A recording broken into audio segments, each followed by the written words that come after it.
माई की। आज हम लोगों की चर्चा ज्योतिष विज्ञान पे है। ज्योतिष विज्ञान ब्रह्मांड का सबसे बड़ा विज्ञान है और उस ज्योतिष विज्ञान में हम लोग चर्चा करेंगे चंद्र ग्रह पे, यानी चंद्रमा हम लोगों की कुंडली में 12 भावों पे जहां जहां भी होता है अमूमन वो किस प्रकार का फल देता है। तो हम लोग शुरू करेंगे लग्न से। लग्न में अगर चंद्रमा अगर हम लोगों की कुंडली में है तो हम लोगों के काया के विषय में बताता है। काया यानी शरीर। शरीर हम लोगों का कैसा होगा, मोटे होंगे, पतले होंगे। तो चंद्रमा पतलेपन का कारक ग्रह है, यानी हम लोगों का शरीर अगर चंद्रमा लग्न में है तो पतले दुबले शरीर के मालिक हम लोग होंगे। और हम लोगों का कलर सफेद होगा, व्हाइट कलर, यानी श्याम वर्ण के नहीं होंगे। अगर चंद्रमा लग्न में है तो हम लोग गोरे वर्ण के होंगे।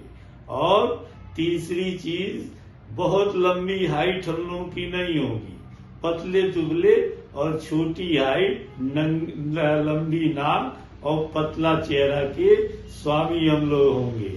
अब वही चंद्रमा अगर धन के भाव में हो तो धनवान बनाता है, यानी चंद्रमा द्वितीय हाउस का धन का कारक माना गया है, यानी धनवान होने में कोई संदेह नहीं।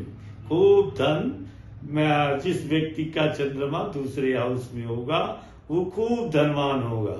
अगर वही चंद्रमा तीसरे भाव में हो तो पिता की स्थिति को बताता है, पिता भी धनवान होंगे और नौकरी और व्यवसाय से युक्त होंगे।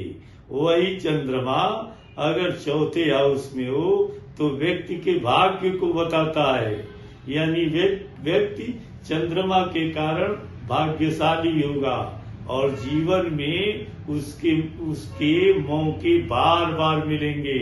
वही चंद्रमा अगर शिक्षा के भाव यानी पंचम हाउस में है तो व्यक्ति को सिविल एजुकेशन प्राप्त कराता है, यानी आर्ट के क्षेत्र में व्यक्ति शिक्षा प्राप्त करता है। और पंचम हाउस संतान का है, अगर चंद्रमा पंचम में है तो संतान के रूप में प्रथम कन्या प्राप्त कराता है। चंद्रमा अगर छठे हाउस में तो रोग का कारक माना गया है, यानी कोल्ड कफ से संबंधित व्यक्ति को रोग होंगे। रोग कोल्ड कफ से संबंधित होंगे, यानी कफ विकार व्यक्ति के जीवन में रहेगा। चंद्रमा अगर सप्तम हाउस में है तो दाम्पत्य उत्तम प्राप्त होगा, यानी पत्नी भाग्यशाली होगी और पत्नी की कुंडली में पति भाग्यशाली होगा। इकोनॉमिक दृष्टि से पति पत्नी दोनों धनवान होंगे। और जब हम चंद्रमा को अष्टम हाउस में देखते हैं तो ये पाते हैं कि व्यक्ति दूर देश की यात्रा करता है और जन्म स्थान से लगभग 400 किलोमीटर दूर बसने के योग होते हैं। चंद्रमा कैरियर के हाउस यानी 9वें भाव में हो तो व्यक्ति को कैरियर में या जीविकोपार्जन के साधन में बार बार मौके उपलब्ध कराता है, यानी जीवन में एक ही मौके से जीवन नहीं चलता, बार बार मौके मिलते हैं, यानी कैरियर परिवर्तनशील होता है। अब वही चंद्रमा अगर 10वें हाउस में है तो व्यक्ति थोड़ा चंचल प्रवृत्ति का होता है और शीघ्र कर्म में आउटपुट चाहता है। अगर वही चंद्रमा इनकम के हाउस 11वें भाव में है तो क्या कहना, बार बार इनकम मजबूती से प्राप्त होती रहती है। और 12वें भाव का चंद्रमा खर्च की प्रवृत्ति को बढ़ाता है, यानी खर्च ज्यादा कराता है।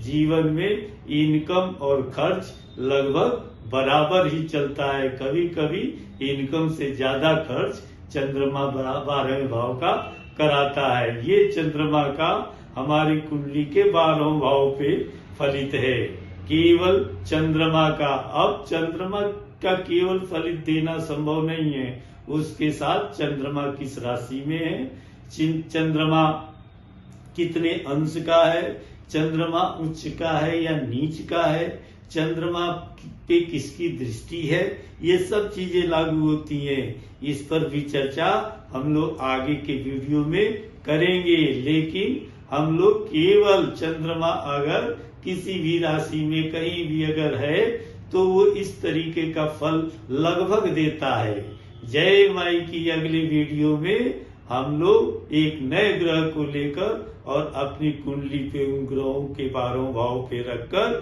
फलित का विवेचन करेंगे। जय माई की।